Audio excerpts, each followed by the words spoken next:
Creating stickers for WhatsApp in the Android is a pretty simple thing to do, and I will be telling you how you guys can do it if you have an Android phone.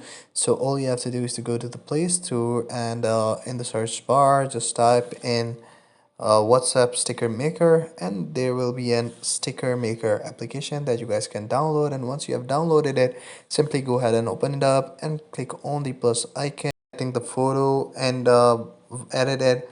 You will be able to simply delete the face and background and just click on the crop button, and you will be able to save it as a sticker just like that. And simply go ahead and click on save sticker option, and it will say open up WhatsApp, and you guys can add a pack name, for example, and then go ahead and click on open WhatsApp option. So simply go ahead and click on open WhatsApp, and you will be redirected to the WhatsApp.